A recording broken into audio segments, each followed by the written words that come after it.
favorite is the GGB Coles Peppers. I didn't get to watch much football today, so I watched one game from Friday, one game from Saturday. I'm going to try to get more out as the week goes on. I have the NFL Game Pass, so I'm going to be watching all of them and giving you my analysis and winners and losers. But let's get straight into this thing.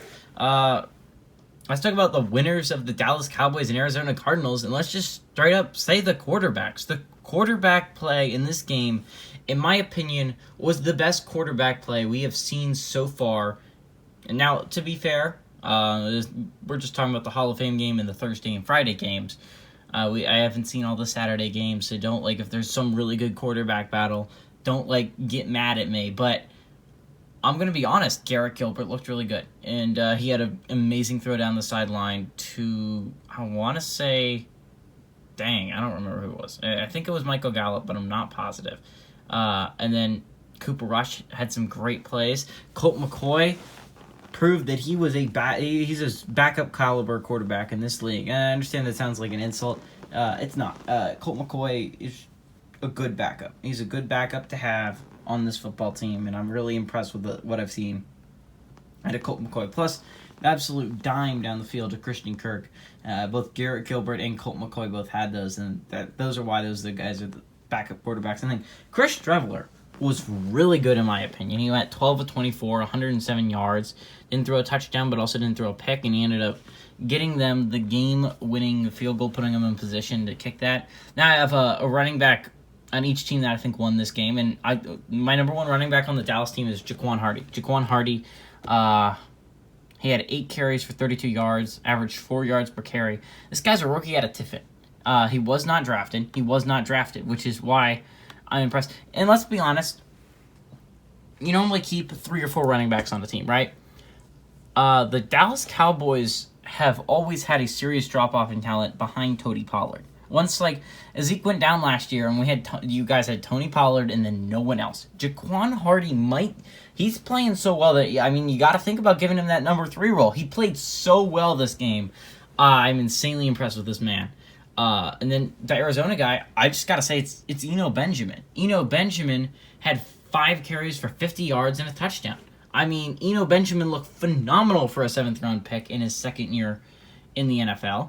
And I understand there's, the Arizona Cardinals are going to be stuck. They really are going to be stuck. You have Chase Edmonds and you have James Conner, and they love Jonathan Ward, and they love Eno Benjamin. And you could keep all 4, but you also could keep only 3. But if I'm going to be honest, I keep Eno Benjamin over Jonathan Ward, at least from what I've seen of him. I know what Eno Benjamin's capable of in college. I was always wondering if he could translate that to the NFL level. If this game is any indication, he can. He was really good this game. My opinion, Eno Benjamin won for today in the Dallas Cowboys Arizona Cardinals game. Now, I'm going to talk about one Arizona receiver that I am absolutely in love with. I understand Arizona Cardinals receivers there's a lot of good ones on this team, right? You got DeAndre Hopkins, you got D-Hop, you got A.J. Green, you got Christian Kirk. But there was this man, a little-known man named Rondale Moore. And Rondale Moore was one of my favorite wide receivers coming out of the draft. He was top 5 for me. Not on the board, but top 5 wide receivers. Honestly, outside of Devontae Smith, Jalen Waddle, Jamar Chase, he was there. He was after them. I didn't think Kadarius Toney was better than him. I definitely didn't think Rashad Bateman was better than him. And I 100% didn't think Elijah Moore was better than Rondale Moore. And Rondale Moore somehow slipped to the Cardinals, and we saw what he is absolutely capable of. 3 catches, 23 yards. And then, I believe 2 carries for 16 yards. So, 5 touches in all, which, by the way, is the same amount of touches Eno Benjamin had this game. In a preseason game, getting 5 touches, it's pretty impressive. So, obviously, they decided early they wanted to go with Rondale Moore. And Rondale Moore is going to be a big part of this offense.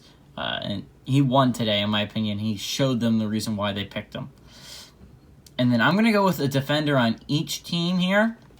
In my opinion, the winner of the Dallas defense today was Dorrance Armstrong. Dorrance Armstrong was a guy I didn't know much about. I don't know if anyone knew that much about him. But If you didn't know, he's a 2018 fourth-round pick out of Kansas. He has not been the best. He hasn't been phenomenal. He is behind Randy Gregory, DeMarcus Lawrence, and he's with the same. He's going to be the right defensive end. He's the backup right defensive end, but he looks so good. He really did look phenomenal today against the Cardinals, and you can just see with the stats. Dang it, my stats went away for a second. 5 total tackles, 4 solo tackles, 2 sacks, 2 tackles for loss, 1 pass deflection, 2 quarterback hits. That's wreaking havoc in the backfield. That's what he was doing all day. He lived in that backfield until the Dallas Cowboys took him out, and he won this game, in my opinion. He proved why he should be on this defensive line. He proved how he can make a big impact. So, my opinion, he won. What a huge win for a guy that not many people knew coming into this game. And then, number 2 winner on the defensive side of things, and this is the Cardinals guy. It's a guy named Marco Wilson. Marco Wilson looked really good early, and anyone who was watching the game would know that. He was a 4th-round pick in this year's draft out of Florida. And honestly, Arizona's Cardinals draft class was looking ridiculously good, but Marco Wilson kind of proved why he should be on this roster, and why he is so good and you can't afford to lose him. Right now, technically speaking, and according to ESPN, he's listed behind Malcolm Butler, Byron Murphy Jr., Robert Alford, Darquez Denard, and then he is the 5th corner, which is around normally where they cut it off. But in my opinion, you got to give Marco Wilson a spot on this roster, and you got to allow him to make some plays, because from what we saw today, he just has to make this roster. I don't believe you can have anyone else make this roster, and you're gonna end up paying for it. He was so good. He was one of my favorite players to watch. I honestly loved watching Marco Wilson play today. And then my final winner of the day, it's got to be the kicker for Arizona. Guy by the name of Matt Prater. Matt Prater went 4-4 today. Long of 48 for sure. But let's be honest, he scored 13 of their 19 points. So Matt Prater was great today. He was phenomenal. He had a game-winning field goal, and he just showed why he is in Arizona and not Zane Gonzalez. He ended up making a clutch field goal at the end of the game to win it, and this is why, again, Prater is here and Zane Gonzalez is not. Who's a loser today? Honestly, the Nooch. The Nooch lost today, and I'll explain to you why.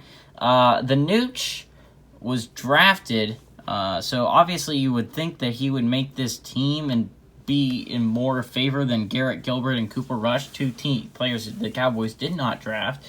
But right now it's looking like Cooper Rush and Garrett Gilbert are set to make this roster, and the Nooch is lucky if he makes the practice squad. The Nooch has played extremely poorly. He has not been a good quarterback as of late. I just don't know how you can defend the Nooch. The Nooch has not played well today. He just did not. I was very disappointed from what I saw from the Nooch. Outside of that, I didn't see many losers, if I'm going to be honest. Kelvin, what's his name? Oh my God, Kelvin Joseph. Kelvin Joseph ended up getting absolutely destroyed on a go route by Christian Kirk.